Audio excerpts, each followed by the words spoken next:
참 문제 많은 교회, 세상에서 이제 가질 수 있는 모든 문제들은 다 가진 교회가 고린도 교회였던 것을 우리가 알 수가 있습니다. 왜 그러면 고린도 교회가 그렇게 되었는가? 그 이유를 한번 살펴보면 우리가 조금은 이해를 할 수 있는 부분이 있어요. 고린도라는 항구 도시지요. 이 항구 도시에는 이 당시에도 그리고 요즘도 그렇지만 항구 도시는 이제 각국에서 지역에서 이 문물들이 많이 모였다가 흩어지고 하는 그런 장소지요. 이런 위치적인 이 고린도의 이 위치가 또 이웃하고 있는 아테네라는 이 아테네하고의 이웃하고 있어서 그 당시에 가장 많이 밀접하게 오고 갈 수 있었던 것이 아테네 지역의 문물이었고, 또는 이제 아테네 지역에서 일어나는 그 철학적인 사상, 이런 것들이 이제 고린도에 많은 영향을 미쳤다 할 수가 있습니다. 이런 환경 속에서 태생되어진 교회가 고린도 교회이다가 보니까 철학적인 이런 데 바탕이 되어지고, 그 다음 또 유대인들은 유대교적인 바탕으로 또 살아가고 있고, 거기에서 이방인들 많은 여기는 이제 헬라인의 지역이잖아요. 이러다가 보니까 이방인들이 살아가는 그런 어떤 종교적인 이런 또 사회적인 이런 문제들을 가지고 있었던 곳이 바로 고린도라는 도시고, 그 가운데 생겨난 것이 바로 고린도 교회인 것입니다. 이런 환경 속에서 생기다가 보니까 여러 가지 문제들이 생겨나고, 특히 이제 좀 잡다한 그런 죄악들, 그 당시에는 우리는 지금 생각해 보면 참 이게 험한 그런 죄인데, 이런 죄를 그 당시에는 그냥 묵인하고 넘어갈 수 있는, 대수롭지 않게 여겼다 이런 말이지요.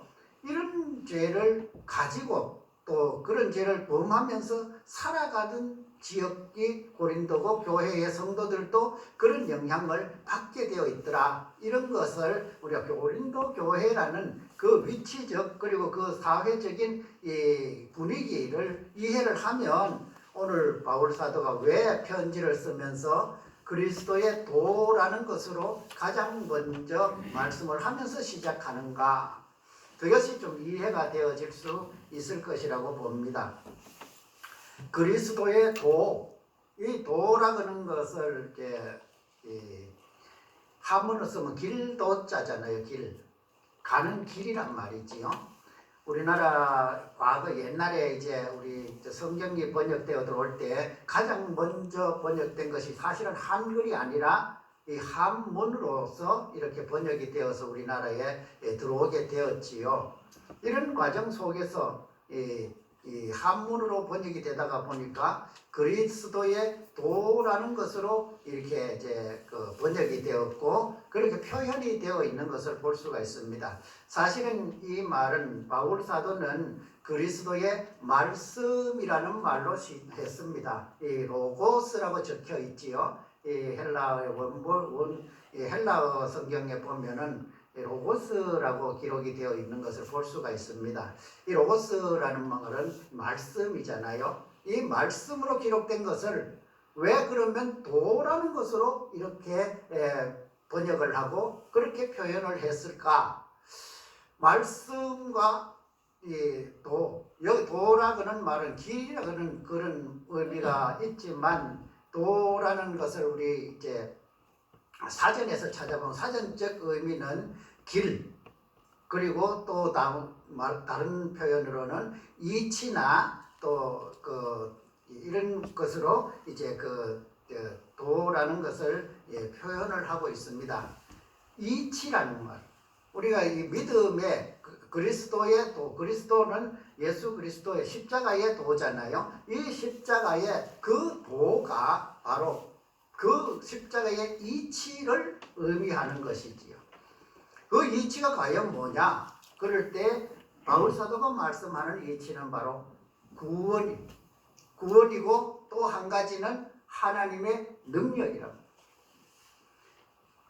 이방인들, 믿지 않는 사람들은 이런 미련한 것으로 인해서 그 이치를 깨닫지를 못하는, 우리는 뻔히 보이는 것을 그걸 이해하지 못하고 엉뚱한 일을 하는 사람을 보면서 그 사람을 좀 미련하다 이렇게 표현을 하잖아요. 미련한 사람, 몰라서 못하는 사람이 아니라 이것을 누구도 다 이해할 수 있고 알 수 있는 일을, 그 길을 잘 가려고 하지 않고 따르려고 하지 않는 사람을 우리는 미련하다 이렇게 하잖아요. 여기에서 미련이라고는 이 말처럼 이방인들, 하나님을 알지 못하는 사람들, 십자가의 도, 십자가의 정신, 십자가가 우리에게 주시는 이치에 대해서는 전혀 깨달을 수도 없고 알 수도 없는 그런 삶으로 살아가고 있는 사람들을 미련한 사람들이다 이렇게 말씀을 하면서, 왜 그러면 그 사람들은 미련한가? 그래서 하나님이 이 모든 사람을 다 구원하기 위하여 이 십자가의 그 정신은 오픈시켜 놨잖아요. 다 열어놨단 말이죠. 열어놨는데 깨달아 가려고 하지 않는 노력이 없었고, 그것을 알려고 하는 이것이 무엇인가 그런 마음을 가지고 성경을 상고했던 이런 사람들이 있었던 반면에, 이런 것을 전혀 자기들의 삶에는 관계없는 것으로 사는 이런 사람들, 그런 사람들은 아무리 가르쳐도 알 수 없어요. 왜? 그거는 그들에게는 숨겨진 것이니까.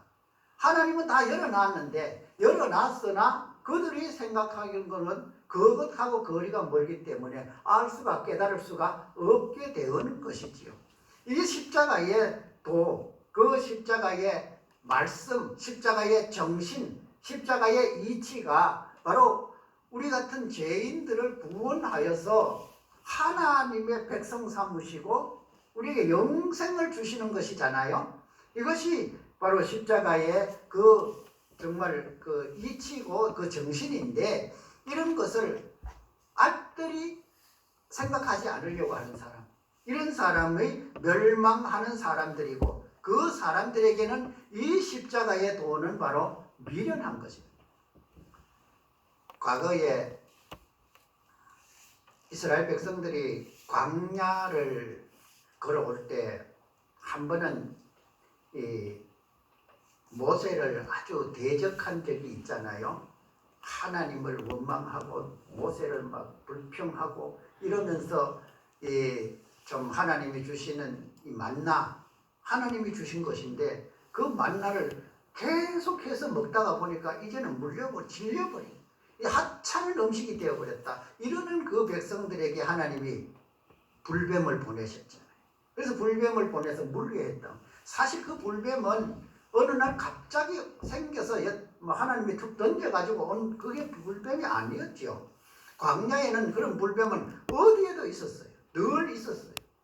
가는 곳곳마다 있었고 없는 곳이 없는 것이, 그것이 광야에 사는 불뱀들이거든요. 그런데 그 불뱀으로부터 안전하도록 하나님이 보호해 주신, 하나님이 보호해 주신 이 보호막을 다 거두어 버리니까 그 불뱀들이 이제 백성들을 와서 물기 시작했잖아요. 이럴 때에 하나님이 이제 모세를 통해서 이 불뱀을 만들어서 장대에 달아라 이렇게 말씀을 하시지요. 그래서 모세가 하나님 말씀을 이제 따라서 노스로 불뱀을 만들어 장대 위에 달고 이것을 쳐다보는 사람은 살 거야 이렇게 말씀하는데, 쳐다본 사람은 다 살았다. 성경은 그렇게 기록을 하고 있습니다. 그런데 기록은 안 되어 있지만 우리는 그것을 행간이라고 하잖아요. 이 말 속에 보면은 쳐다보지 않은 사람은 다 죽었다 이 말이거든요. 뱀에게 물려서 아파하는 사람들 중에 쳐다보면 산다 하는데, 그거 쳐다보고 살아. 나뭇잎이라도 뜯어가지고 붙여야지 살지. 약을 바르든지 뭘 해야 살지. 어떻게 그거 쳐다본다고 살겠나. 이렇게 생각하고 안 쳐다본 사람들은 어떻게 해요? 이 사람들이 바로 오늘 바울 사도가 고린도 성도들에게 하는 멸망하는 사람들의 미련함이 바로 그런 사람들이잖아요. 예수님이 십자가에서 이제 우리에 위하여 대속의 죽음을 당하시고 그 구원의 문을 열어놓으셨단 말이에요. 그래서 성경이 예수님이 돌아가실 때 이제 운명하실 때 성전의 휘장이 찢어지는 것으로 그 길을 열었다고 성경은 기록을 하고 있잖아요. 이 길을 열어놓아서 이제 그 십자가에 우리의 대속에 제물 되어 주신 예수님만 바라보면 살 길이 있다는 것을 말씀하고 있고 가르쳐 주는데도 그것을 그 이스라엘 백성들 광야에서 높이 쳐다보고 살 것 같으면 이러면서 안 쳐다본 사람들 다 죽었던 것처럼 예수님의 십자가를 바라보라고 하는데도 바라보지 않는 사람들은 미련하여서 그 멸망으로 가는 그런 백성들인 것을 알 수가 있습니다. 그 뒤에 나오는 이 말씀들이 있지 않습니까? 내가 지혜 있는 자의 지혜를 멸하고 총명한 자의 총명을 폐하리라. 여기에 지혜 있는 자의 지혜를 멸하고 총명한 자의 총명을 폐한다 그런 말이 무엇이에요?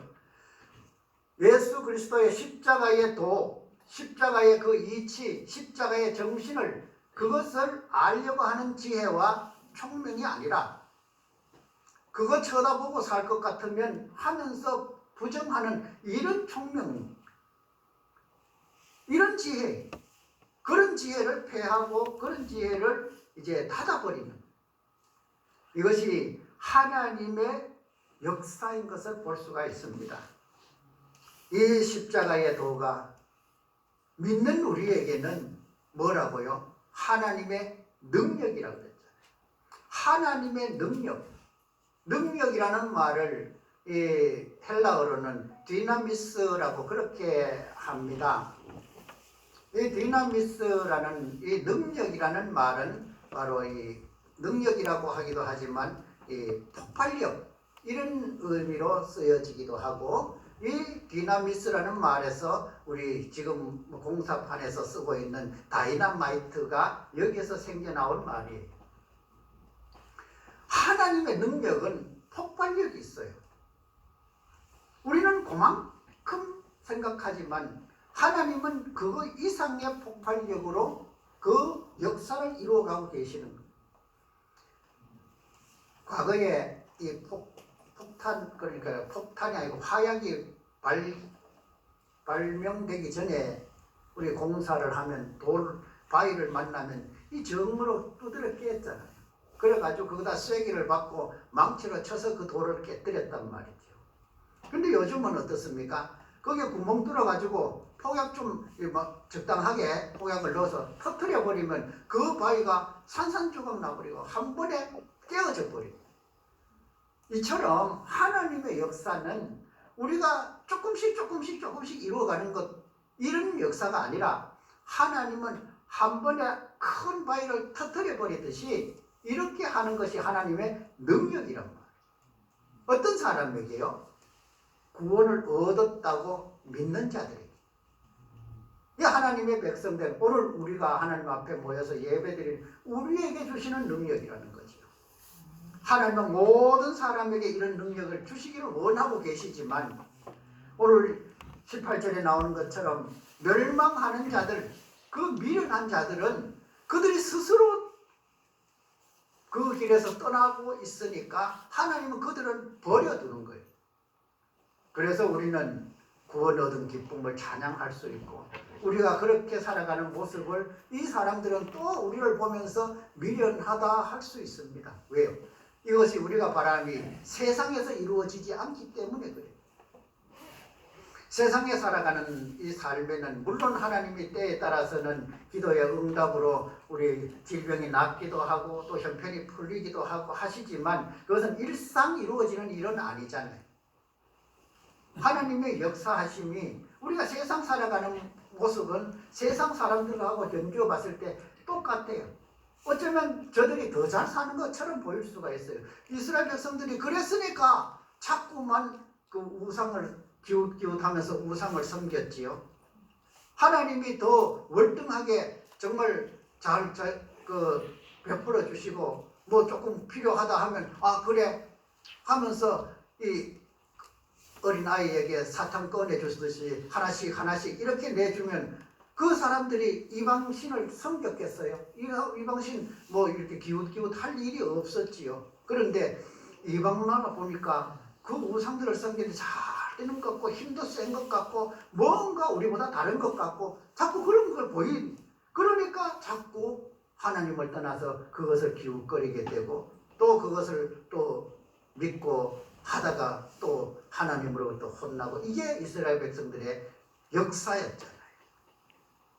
그렇습니다. 우리가 일상적으로 이런 능력이 늘 우리 가운데 정말 일어나기만 하면 세상 사람들은 하나님 안 믿을 수가 없는데 하나님은 왜 이렇게 우리에게 그 일이 일상적이지 않게 하려고 하셨을까? 만약에 우리에게 그렇게 하셨다면 우리 지금 뭐 하고 있었겠어요? 어느 한순간에는 하나님을 예배하면서 정말 마음으로 감사하면서 살았을 거예요. 이스라엘 백성들이 배고플 때 그날 거두었던 만나, 첫날 만나 거두었을 때 얼마나 좋아했겠어요. 이게 뭐냐? 이러면서 그렇게 좋아했던 그 만나가 먹다가 보니까 이제는 하찮은 음식이 되어버렸죠. 우리에게 하나님의 은혜가 이렇게 매일매일 필요하면 오냐 이러면서 들어주면 이것은 우리가 축복이 아니라 자꾸 하나님하고 멀어지는, 하나님과 가까이 가야 되는 우리의 삶이 자꾸 멀어지는 길이 되어버릴 수 있기 때문에 하나님은 그렇게 안 채워주시는 거예요. 하나님의 도, 십자가의 도를 우리가 정말 믿음으로 가는 이 걸음 속에서 이 정신을 잃어버리면 우리는 멸망받는 사람들처럼 미련한 그런 모습으로 빠질 수 있다는 것을 오늘 우리에게 경고하는, 이것이 바로 고린도 성도들에게 편지를 시작하면서 쓴 이야기잖아요. 우리는 저들과 다르다는 것을 보여주기도 하지만 우리가 저들처럼 될 수 있는 길이 또 있다는 것도 말씀해 주는 것이 오늘 본문에서 미련한 자와 구원받은 자의 그 대비시켜 놓고 있는 것을 볼 수가 있습니다. 우리는 그리스도의 그 십자가의 도를 이미 깨달은 사람들이기에 참 하나님 앞에 감사하면서 살아갈 수 있고 그것이 또 우리에게는 영생으로 이어지는 하나님의 축복이기도 하지만 우리 이웃은 아직도 이 은혜를 깨닫지 못하고 정말 멸망받은 미련한 사람들처럼 살아가는 우리 이웃들이 아직도 많이 있잖아요. 우리는 저들을 구원해야 합니다. 그래야 함께 하나님의 나라에 들어갈 수가 있고 함께 하나님의 나라에 들어감으로 하나님의 영광이 세상에 드러날 수 있기 때문에 그렇습니다. 우리가 이런 은혜 속에서 십자가의 도를 우리는 늘 따름으로 또 우리의 삶이 늘 편안하고 또 은혜가 풍성하고 그것이 또 이웃들에게는 증거가 되는 그런 우리 삶이 되기를 축복합니다. 기도하겠습니다. 거룩하신 하나님, 하나님께서 우리를 구원하시려고 그 외아들을 십자가에 내어 주시기까지 사랑하셨고 그 십자가의 정신, 그 십자가의 이치가 오늘 우리에게 구원의 역사를 이루어감을 감사하며 영광 올려드립니다. 우리는 이 영광을 받아 우리 삶 속에서 기쁨으로 하나님께 영광 돌리게 하여 주시고 우리 이웃들에게 이 사람 전하는 우리 남은 삶이 될 수 있도록 인도하여 주시옵소서. 예수님의 이름으로 기도드리옵나이다. 아멘.